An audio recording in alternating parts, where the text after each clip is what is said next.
Hello everyone.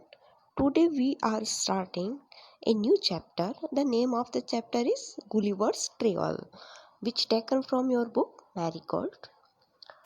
तो आज हम गुलिवर्स ट्रेवल के बारे में पढ़ेंगे।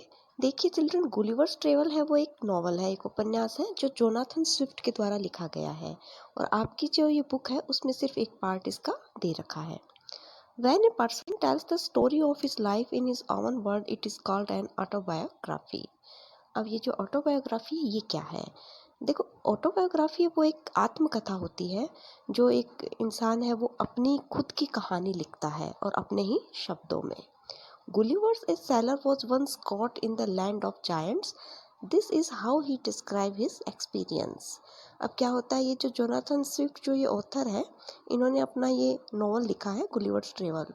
तो इसके जो मेन जो करेक्टर है उसका नाम है गुलिवर और ये पूरा का पूरा जो नॉवल है, उपन्यास है, ये एक आत्मकथा के रूप में लिखा गया है। मतलब इसके जो लेखक हैं वो ये गुलिवर खुद है। जो ये राइटर है वो ही, जो हीरो है वो ही इस पूरे उपन्यास का राइटर है। तो इसमें गुलिवर जो एक नाविक है वो अपने एक्सपीरियंस के बारे में बताता है जब वो एक बहुत बड़े दानवों की एक दुनिया है वहाँ पर वो फंस जाता है। तो उसके साथ क्या क्या होता है वो हम इस चैप्टर में पढ़ेंगे। On the 16th of June 1713, we discovered land। कि 16 जून 1730 की बात है, हमें एक ज़मीन मिलती है और captain send a dozen men with vessels for water। तो हमारा जो कप्तान है वो कम से कम 12 लोगों को और एक बर्तन के साथ पानी लेने के लिए हमें भेजता है। वेसल का मतलब होता है बर्तन। If any could be found, कि कहीं भी आपको पानी मिले तो लेके आना है। When we came to land, we saw no river or spring nor any inhabitants। और जब हम उस जमीन पर कदम रखते हैं तो हम क्या देखते हैं, वहाँ ना तो कोई नदी थी, ना कोई झरना था और ना ही वहाँ पर कोई निवासी थे। इनहेबिटेंट्स यहाँ का मतलब हो गया कोई निवासी नहीं थे वहाँ पर। I went on to explore, तो मैं थोड़ा और आगे गया ढूंढने के लिए। The country was barren and rocky, तो मैंने देखा कि भाई पूरा का पूरा देश था वो चट्टानों से भरा हुआ था और बंजर था। I turn back to join the crew, तो मैं वापस लौट रहा था कि भाई जो मेरे साथी हैं उनके पास मैं लौट चलूँ। Only to see them getting in to the boat and rowing for life to get to the ship. तो मैं क्या देखता हूँ, मैं उन लोगों को सबको नाव की तरफ दौड़ते हुए देखता हूँ और ये देखता हूँ कि वो बस अपनी जान बचाने के लिए उस नाव को चलाने ही वाले हैं। Before I could reach them I observe a huge creature walking after them in the sea as fast as he could.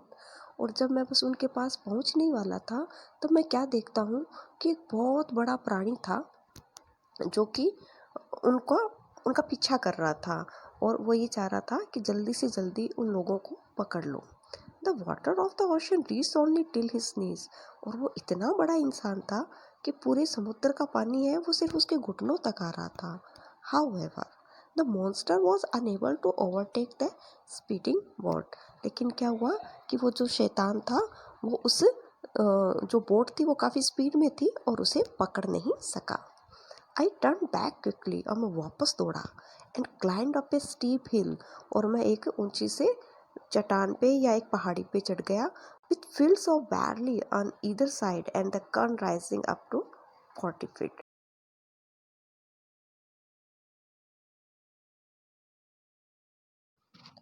और barley on either side on the corn rising up to 40 feet.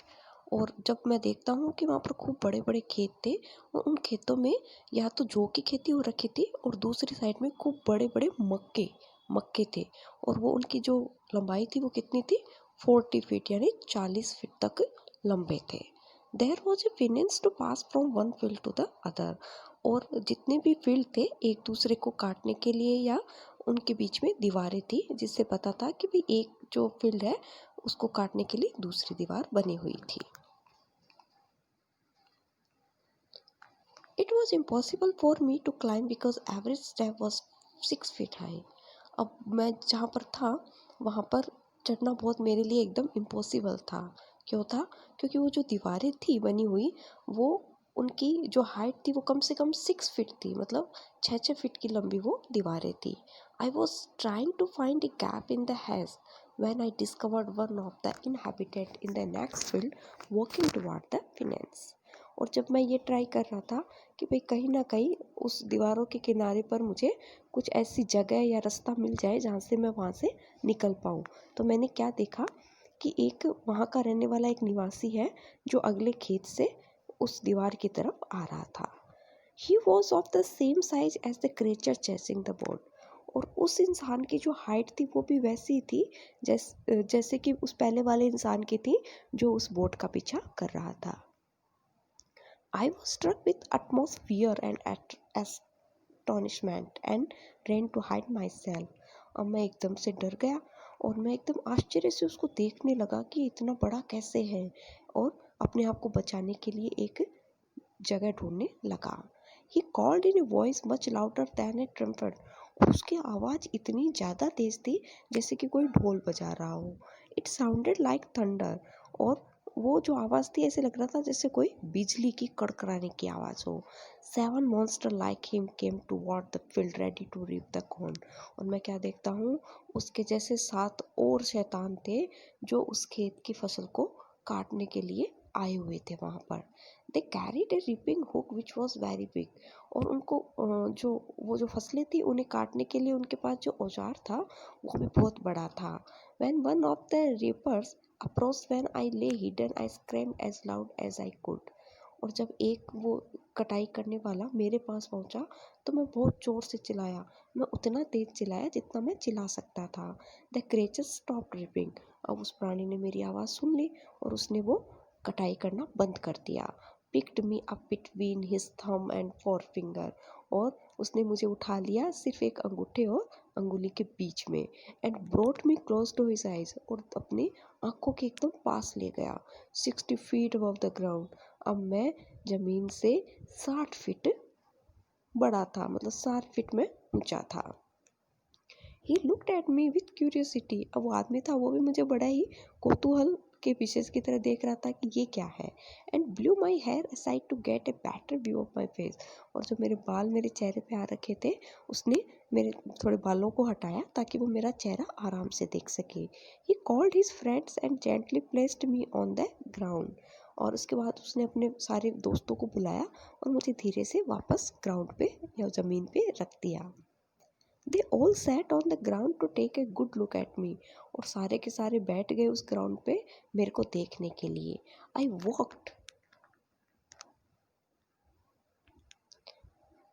Slowly backward and forward. अब मैं दौड़ रहा था, कभी आगे आ रहा था कभी पीछे आ रहा था। पुल्ड ऑफ माई हेड, कभी मेरे जो हेड थी उसको खींच रहा था। एंड मेड ए लो बो टुवर्ड द फार्मर। और ऐसे कोशिश कर रहा था झुकने की उन किसानों के आगे। I try to speak to them loudly in several languages. और मैंने कई भाषाओं में खूब तेज़ आवाज़ में उनसे बात करने की कोशिश की। Each time I did so, the farmer who picked me up held his ear very close to me, but in vain. और जितनी बार भी मैं बोल रहा था चिल्ला रहा था, हर किसान है वो मेरे पास अपना कान लेके आ रहा था, लेकिन सब कुछ वेन था, मतलब सब कुछ व्यर्थ था। The farmer took me to his house. वो जो किसान था वो मुझे अपने घर ले गया। And place me at some distance on the dining table. और मुझे वो जो डाइनिंग टेबल थी उसके ऊपर वहाँ पर मुझे एक जगह पर बिठा दिया। Which was 30 feet high from the floor. लेकिन वो जो डाइनिंग टेबल थी वो भी उस ज़मीन से 30 फीट ऊंची थी। Dinner was brought for the farmer in A dish which was 10 feet in diameter. अब रात का समय था तो रात का खाना आया उस किसान के लिए। The farmer's wife crumbled some bread and place it before me. और उस फार्मर की जो पत्नी थी उसने कुछ जो रोटी है उसको एकदम उसका चूरा करके और मेरे आगे रख दिया। In the middle of the dinner I heard a noise behind me. और जब हम लोग खाना खा रहे थे तो हम लोगों ने एक आवाज़ सुनी। It was the purring of a cat that was 10 time larger than an ox. तो मैं क्या देखता हूँ कि वो आवाज़ थी एक कैट की। प्यूरिंग होता है जैसे अपन म्याऊं म्याऊं वो जो बिल्लियाँ करती है उस आवाज़ को प्यूरिंग कह सकते हैं। तो it was the purring of a cat. वो एक बिल्ली की गुर्राने की आवाज़ थी। जो बिल्ली थी वो इतनी लंबी और बड़ी थी जितना कि एक बैल है उससे भी 10 गुना ज़्यादा वो लंबी थी। The farmer's wife was stalking him, वो जो फार्मर की जो वाइफ थी उसने उसे वहाँ से हटाया। Then enter the farmer's 1 year old son in the arm of a lady, फिर एक लेडी की गोद में उस किसान का 1 साल का बेटा था वो आया। On seeing me the child grab me from the table, और जैसे उस बच्चे ने मुझे हिलते डुलते देखा तो उसने मुझे पकड़ा और अपने मुंह में डालने लगा। And put my head in to his mouth, और बस मेरा जो सर था वो उसके मुंह में जाने ही वाला था। I shouted so loudly that the baby dropped me, लेकिन मैं इतना बुरी तरह चिल्लाया कि उस बच्चे ने मुझे छोड़ दिया। I would have broken my neck if the mother had not held her apron under मी, देखो आज तो मेरी वो जो गर्दन थी वो टूट ही जाती अगर वो जो बच्चे की माँ थी उसने मुझे वो जो एप्रन होता है उसके अंदर नहीं छुपाया होता। Later she put me on her on bed, और उसके बाद उसने मुझे धीरे से अपने बेड पे रख दिया। And covered me with a clean white handkerchief, और उसके बाद उसने मुझे एक रुमाल से कवर कर दिया। I slept dreaming of my home, my wife, my children, अब मैं सोते हुए सपने ले रहा था मेरे घर के बारे में, मेरी बीवी के बारे में, मेरे बच्चों के बारे में। तो बच्चों ये थी story, Jonathan Swift Gulliver's travel का एक छोटा सा पार्ट आपकी बुक में दे रखा था।